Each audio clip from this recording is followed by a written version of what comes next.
안녕하세요. 올해로 딱 결혼 20년 차인 내년이면 50줄에 들어서는 여자입니다. 이날 이때까지 누구에게도 제 집안 이야기를 해본 적이 없다 보니 어디서부터 어떻게 시작해야 할지는 모르겠지만 이왕 마음먹은 거 한번 털어놔 볼게요. 처음엔 친정의 이야기를 할까도 생각해봤지만 결국엔 제 얼굴에 침 뱉기가 되지 않을까 싶어서 쉽지가 않더라고요. 그래도 다행인 건 지금까지 제 남편만큼은 제 옆에서 믿음직한 제 편이었고 누구보다 저를 인정해주고 이해해준다는 겁니다. 남편하고는 오래전 직장 생활을 하다 만났는데 남편 같은 경우에는 굉장히 활동적이고 사교적인 성격이라 사내에서도 인기가 많았어요.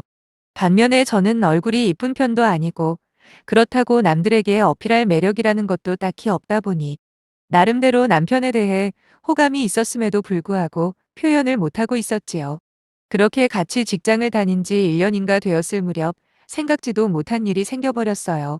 그건 바로 남편이 저에게 만나보고 싶다며고 데이트 신청을 한 거죠. 처음엔 이게 꿈인가 생시인가 하는 마음에 떨리기만 했습니다. 하지만 곧 알 수 없는 부담감에 남편을 밀어내게 되더라고요. 남편은 2번이고 3번이고 저를 포기하지 않았고 그렇게 총 3년이라는 시간을 연애한 뒤 저희는 부부가 되었네요. 결혼 과정은 그야말로 일사천리였습니다. 저희 친정이나 시댁 모두 평범한 중산층이라 딱히 별다른 경제적인 도움까지는 많이 못 받았지만 그래도 양가 가족들의 축복 속에 결혼식을 올렸어요. 참고로 저는 외동딸이지만 남편은 총 4남매예요. 위로 아주버님 1명에 위아래로 시누이가 2명이 있죠. 신혼집이라고 해봐야 남편과 제가 모은 돈으로 겨우 구한 낡은 전세주택이었지만 그래도 얼마나 떨리고 행복하던지요. 바로 근처에 살고 계시던 시부모님, 역시 마음 따뜻한 분들이시라 별다른 시집살이도 시키지 않으셨고요. 오히려 결혼할 때 뭐 하나라도 더 해주지 못한 거에 대해 늘 미안해 하셨습니다. 그 마음만으로도 저는 충분히 위로가 되었고, 저 역시도 시부모님께 좋은 며느리가 되고 싶어 나름 노력도 많이 했네요. 지금 생각해도 고마운 건 남편은 자기 아내한테 대리요도 같은 걸 바라는 사람이 아니라는 겁니다. 볼 일이 있으면 꼭 저를 대동하지 않고서라도 본인만 혼자 시댁에 다녀온다던가 한 번씩 시부모님 댁에 들러 식사라도 할 때면 언제나 자기가 설거지며 자질구레한 심부름은 도맡아서 했거든요. 그렇다고 자기 부모만 챙기는 사람도 아니에요. 명절 때 시부모님에게 드리는 용돈만큼 저희 친정 부모님께도 똑같이 챙겨드리자고 먼저 이야기를 하더라고요. 사실 엄밀히 말하면 시부모님보다 저희 친정 부모님이 형편이 조금이나마 더 좋긴 한데 그런 거와 상관없이 양가 부모님께 해드리는 건 무조건 똑같이 해야 한답니다. 실제로 저보다 장인장모한테 안부 전화를 더 자주 드렸으니 저희 부모님도 남편을 아들처럼 아끼고 좋아해 주시는 건 당연한 일이겠죠. 당신들 딸인 저한테는 더 잘하는 남편이었으니까요. 술, 담배는 전혀 할 줄 모르고 다른 여자한테도 관심 없이 오로지 일과 가정밖에 모르는 사람이었습니다. 결혼하고 저희는 그해에 첫째 아들을 낳았는데 어떤 여자도 처심씨는 기쁨보다는 두려움이 더 클 거라 생각해요. 왜냐하면 뭐든지 전부 다 처음 겪는 일뿐이니까요. 그때도 남편은 옆에서 든든하게 버팀목이 되어 주었고 아들을 낳고 난 후에도 좋은 아빠가 돼주려고 노력을 했습니다. 저희 가정만 보면 무탈하게 이대로 행복하게 살 것만 같았는데 역시 사람 사는 게 생각한 대로만 되는 건 아니더군요. 가장 먼저 큰일이 생긴 건 바로 시아버지께서 간암 판정을 받으면서 시작되었습니다.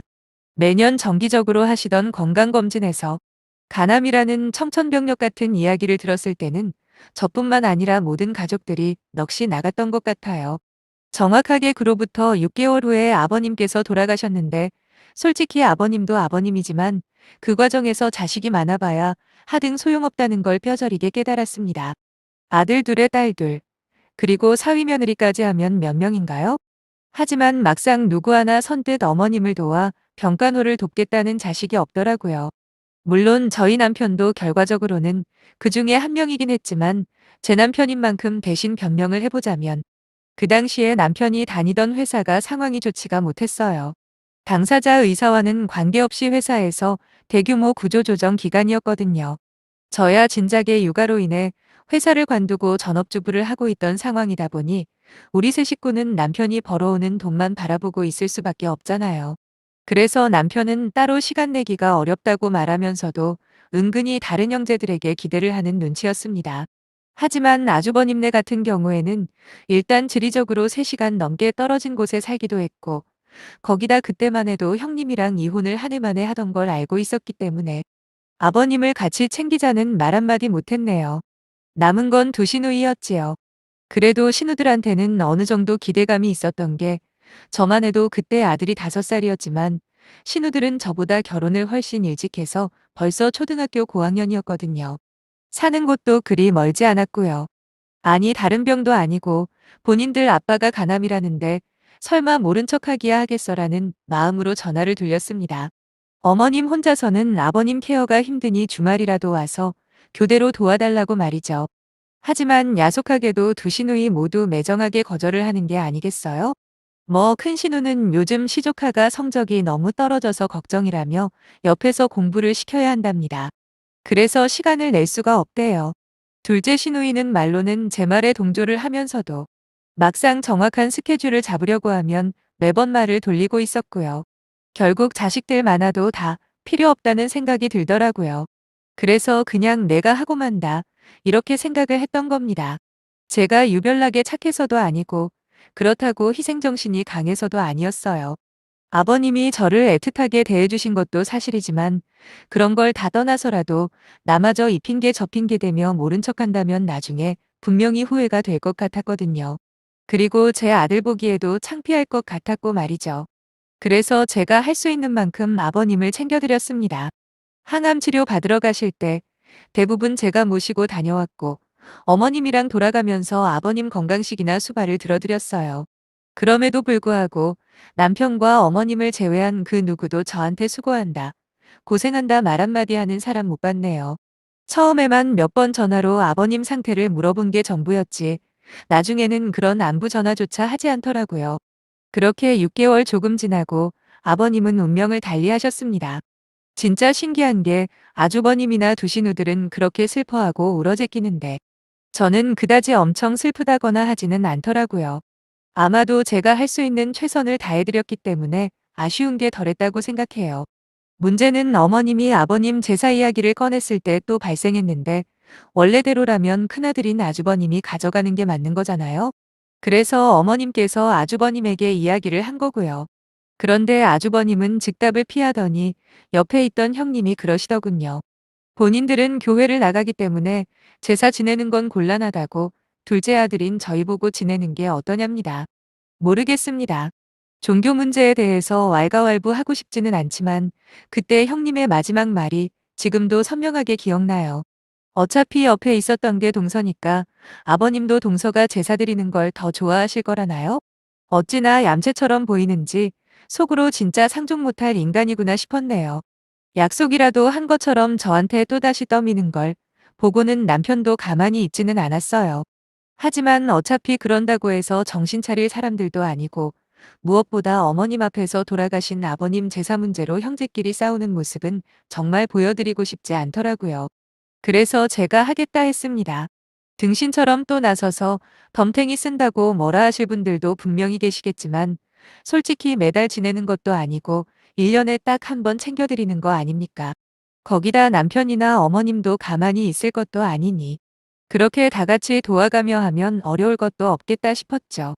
그리고 한편으로는 아버님께서 어디선가 저희 가족을 지켜주시겠지 하는 그런 심정도 있었습니다. 그 뒤로 저는 혼자 계신 어머님도 간간히 챙기며 그렇게 10년을 넘게 살았네요. 그 긴 세월 동안 별의별 일이 다 지나갔지만 누구에게나 일어날 수 있는 평범한 일상들의 반복이었습니다. 특히 인상적인 건 어떤 상황에서든 자기들 이익만 중요하게 생각하는 남편 형제들이 하나같이 일이 잘 안 풀리는 거예요. 남의 불행을 구체적으로 말하는 건 예의가 아닌 것 같고, 아무튼 자식 문제, 돈 문제, 이혼 문제 등등 제대로 살아가는 건 저희 가정뿐이더군요. 게다가 저희 친정 어머니가 재개발 승인만 나면 대박이 날 거라며 몇 번의 어려운 시기에도 꼭 쥐고 계시던 아파트가 하나 있었는데, 그게 택지 개발이 되면서 꽤 큰 목돈을 만지게 되었거든요. 그때까지만 해도 저희가 용돈을 챙겨드리는 입장이었는데, 이제는 오히려 친정 부모님께서 저희한테 여러모로 도움을 많이 주고 계십니다. 솔직히 저희도 먹고 살기가 아주 빠듯한 건 아니지만, 그렇다고 여유가 많은 편도 아니다 보니 친정 부모님이 챙겨주시는 게 가뭄의 단비처럼 느껴지더라고요. 아빠는 어차피 나중에 전부 물려주고 갈 거 아니냐면서 지금부터 너무 아둥바둥 살지 말라고 하셨어요. 물론 맹세컨대 단 한 번도 부모님 재산에 욕심을 가져본 적 없습니다. 하지만 그런 말씀이 저도 모르게 힘이 되는 건 사실이었어요. 문제는 시어머니께서 날이 갈수록 기력이 약해지시더니 결국 치매 증상까지 오는 바람에 더 이상 혼자서는 생활이 안 되는 지경까지 이르렀다는 거죠. 물론 전부터 저는 어머님께 같이 살자고 몇 번 말씀드린 적은 있습니다. 하지만 그때마다 어머님께서는 본인은 그냥 혼자 사는 게 편하다고 거절을 하셨고요. 하지만 이제는 제가 불안해서라도 안 되겠다고 저희 집으로 가자고 강하게 이야기를 드렸더니 어머님께서 어렵게 입을 대시더라고요. 그럼 요양원에 가고 싶다고 말이죠. 처음에 그 말을 들었을 땐 저도 모르게 너무 서운했습니다. 그래도 지금까지 친엄마처럼까지는 아니더라도 속 깊은 대화도 나눌 수 있는 그런 사이는 되는 줄 알았는데 갑자기 요양원이라니요. 그날 처음 어머님께 화를 크게 냈던 것 같아요. 어차피 저희 집 형편이 시어머니 한 분 모시지 못할 만큼 어려운 것도 아니고 결정적으로 며느리가 먼저 같이 살자고 하는데도 굳이 요양원을 고집하는 어머님이 이해가 안 되었습니다. 남편은 중간에서 이러지도 저러지도 못하고 있었고요. 결국 어머님은 본인이 지인분께 추천받은 요양원까지 구체적으로 정하시고는 그제서야 속마음을 털어놓으셨습니다. 시집 오고 평생 시부모 챙기느라 고생한 며느리한테 미안하기도 하고 그리고 당신 스스로도 괜히 눈칫밥 먹으면서 얹혀 사는 것도 싫다고요. 아마 뒤에 눈칫밥 이야기하신 건 저한테 괜히 하신 말일 수도 있지만 아무튼 어머님은 그로부터 한 달 뒤 저희 집에서 조금 떨어진 곳에 위치한 요양원에 들어가시게 되었습니다. 어머님이 살고 계신 전세 보증금이 8천만 원이었거든요. 그 돈을 전부 다 남편도 아니고 저한테 주시면서 여기서 요양원 비며 당신 용돈까지 알아서 하라고 하시더라고요. 물론 얼마나 남을지는 모르겠지만 그 돈은 전부 다 저보고 가지랍니다. 그러면서 제 손을 잡으시더니 많이 못 남겨줘서 미안하다 그러시는데 그날 얼마나 울었는지 며칠 동안 눈이 퉁퉁 부어 있을 정도였어요. 본의 아니게 어머님을 요양원에 모셔놓고 마음이 안 좋은 상태로 있었는데 어떻게 알았는지 하루는 형님이랑 두 신우가 저희 집에 찾아온 겁니다. 아주버님과 시매부들은 안 왔고요. 솔직히 어머님 때문에 가뜩이나 신경이 날카로워 있었는데 불청객이 셋이나 찾아오니 제 마음이 어땠겠습니까? 당연히 제 반응은 퉁명스러울 수밖에 없었고 빨리 용건이나 말하고 가줬으면 하는 마음뿐이었는데 이것들이 갈 생각을 안 하는 거예요. 무슨 일이냐고 물어봐도 자꾸 엉뚱한 소리나 하고 말이죠. 참고로 저희 아들은 작년에 서울에 있는 유명 대학 의과에 입학을 했거든요. 따로 학원도 많이 보내주지 않았는데 얼마나 기특한지 모릅니다. 그에 비해 시조카들은 전부 다 사고뭉치들입니다. 공부를 잘하고 못하고를 떠나서 하나는 사고쳐서 결혼했는데 지금 지부모한테 얹혀 살고 있다고 하고 또 하나는 대학 졸업한 지가 벌써 몇 년인데 아직까지 백수로 있는 시조카도 있어요. 그렇다고 저는 한 번도 시조카들에 대해서 안 좋게 이야기한 적 없습니다. 그런데 형님이랑 시누이들이 한다는 말이 요즘 의사들이 3D 직업 중에 하나가 된 지 오래라고 일은 일대로 힘들고 돈은 돈대로 안 된다며 염장을 지르는 겁니다. 거기다가 수술 한 번 잘못하면 인생 쪽나는 거라고 아주 작정하고 악담을 하길래 저는 정색을 하고 말을 했죠. 지금 쓸데없는 소리 하려고 여기까지 찾아왔냐고요. 어차피 할 말이 있어서 찾아온 거 아니냐. 그러니까 빨리 본론만 말하고 가달라 그랬습니다. 그랬더니 첫째 신우가 그러더라고요. 아니 왜 엄마를 요양원에 모시냐고요. 기가 막혔습니다. 지금까지 자기 엄마를 방치하다시피 해온 게 누군데 기껏 명절 때나 하루 잠깐 와서 얼굴 비추거나 그것도 바쁘다며 해도 저물기 전에 가버려 놓고 이제 와서 뭐라고요? 우리 엄마를 왜 직접 안 모시고 요양원에 보냈냐고요?